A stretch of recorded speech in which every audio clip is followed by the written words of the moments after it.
It was a lazy Sunday afternoon. The aromas of pies kept on the windowsills of houses down the lane for cooling weren't helping. Braving through the urge to take a nap, Steve drove through the suburb during his patrol duty. This was the third week Steve was sent to patrol with the other officers called the Gray Sector. It was one of the oldest residential areas in the district and the significant population comprised of retirees. It was once a thriving town. It boasted wide roads, big houses, ample parks, and community centers. Living in this town was the culmination of the American dream. But ever since the local car factory shut down, it was a road downhill. The youngsters would move out to different cities for work, but the older generation held on to their homes, hoping the glory of the good old days would somehow return. It never did. Now the town was predominantly older citizens living in mansion-like homes. They would wait for the holidays when their children and grandchildren would come to visit. Steve was frustrated with his dull routine, especially when his partner left for a mandatory training program last week. The department didn't even replace his partner with another officer. They believed that Steve alone could handle the patrolling since the sector was a low-risk area. There were things he absolutely loved about his job and things that annoyed him to bits. Steve loved that his job enabled him to help people. The 25-year-old was blessed with unmatched physical capabilities and was one of the academy's top students. But he was frustrated with the bureaucracy in his line of work. Nobody ever asked him, but Steve secretly wanted to explore his entrepreneurial side. But no one, including Steve's businessman father, supported that idea. Steve had a falling out with his father when he refused to take over the family business. "Dad, I don't want to run your paper factory all my life. I want to go out there and use my abilities to help people." Steve remembered his final altercation with his father. "Help people, eh? As a security guard?" Steve's father said with a smirk. "Stupidest thing I've ever heard." "You don't understand, Dad. I don't just want to be a security guard. I want to run a firm that'll provide quality security, but I have to lead by example. You see, in the private sector..." "Now you're going to explain to me how to run a business? Don't you see how much I've sacrificed to build mine, and you just want to walk away from it?" "It's not like that, Dad. I just can't sit in front of a desk and make spreadsheets. My life is out there."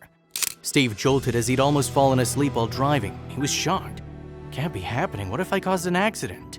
Luckily, Steve was driving slower than 20 miles an hour. Things in the Gray Sector did slow down by a lot. There wasn't a soul on the road, and most of the senior citizens were asleep in their homes after a hearty lunch.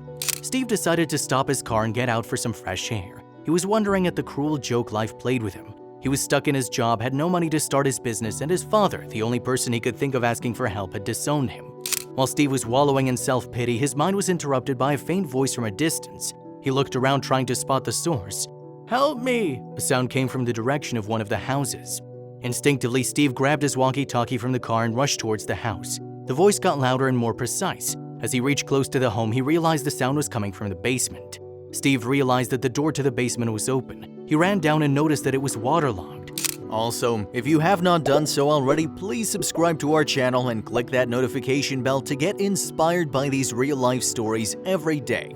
Now, back to the story. He carefully went downstairs and saw an old lady holding a broken pipe that caused the waterlogging. The lady tried her best to stop the leak with a bunch of towels, but she repeatedly failed as the water pressure was too high. Steve rushed in, took the pipe from her hand, and tried to put it in its place. Steve's strength overpowered the water pressure and the erratic waterlogging stopped immediately, but it didn't prevent the leakage. "Hi ma'am, I'm Steve, I'm a cop." "I realized that, young man, the uniform gave it away." Steve chuckled and gestured to the lady to pass him the towels. He used it to temporarily stop the leakage. "The pipes look old, ma'am, they need to be replaced." "I know, son, I heard the leak and came downstairs. I called the local plumber, but he's out of town due to a family emergency and is only back next week. I just wanted to get it fixed and be gone." "I don't think I understand, ma'am." "Oh, enough with the ma'am already. Call me Judy, and you've already been of great help. I don't want to waste your time. Go rescue a kitten from a tree or something." Steve chuckled and said, "It's no trouble, Judy," Steve corrected himself swiftly. "And the towel fix is only temporary. You know this pipe will burst any minute now, right?" "Oh dear," Judy exclaimed, worried. "You know what, Judy?" Steve said with a soothing yet excited tone. "Today's your lucky day. I know a bit about plumbing. I redid the plumbing at my place when I moved into this town. How about I take a look at what's in that tool rack there and see how we can fix this pipe?" "You don't have to do that, young man," Judy said. "I insist, Judy, and according to state and federal law, you can't refuse plumbing help from a police officer."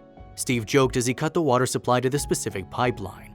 Judy was charmed and felt immense gratitude towards Steve. For the next few hours, Steve worked to find a proper solution to fix the situation. The task was painstaking, but Judy and Steve were great at conversation. "So what was the thing you said about being gone?" Steve asked as he tried to remove the bolts of the damaged pipe. "Well, since Roger passed away, living in this big house all by myself has been difficult. We never wanted to have any children, so it's not like I need to pass the house down to lineage either. So I've decided to give away this place and move to an assisted living facility. You know, it's not as bad as they make it sound in those TV shows. I have a few friends there and they tempted me to join them. Why not sell the place and use it for something you want? You must have dreams you'd like to fulfill, Steve inquired. Judy laughed and said, "At my age, I lived a full life. Roger provided everything I wished for. We traveled, we even ran a successful online business, you know. I've lived, Steve. I've lived doubt-free and have absolutely no regrets." Their conversation was interrupted by the ding of the oven. "All right, take a break. Looks like the chicken pot pie is ready. Come upstairs and have something before you muscle away some more," Judy instructed Steve. As the duo enjoyed the scrumptious meal, Judy asked Steve about him. Steve shared how his father took him off his will, passed away, and gave away all his wealth to charity. He shared how he entered the police force with a lot of confidence and how it was deteriorating with every passing day. He felt his dream of starting a security company with competent manpower was dying slowly. Judy asked him about his business idea. She was amazed at the passion Steve had for his future company, but at the same time she felt for him when Steve went silent mid-thought, doubting his ideas. "Chin up, soldier. Don't you dare give up on your dreams. You deserve a shot at happiness. And I have a feeling that it's about to show up. You'll see," she consoled. After dinner, Steve finished fixing the pipe.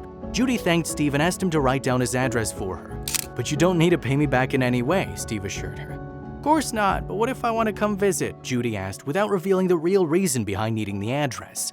The following morning, Steve received a courier at his doorstep. The envelope seemed to hold some documents. It had a letter in it that read, "Dear Steve, as I shared, Roger and I never wanted to have kids, but I'd be lying if I said I never wondered what it would be like to have a family.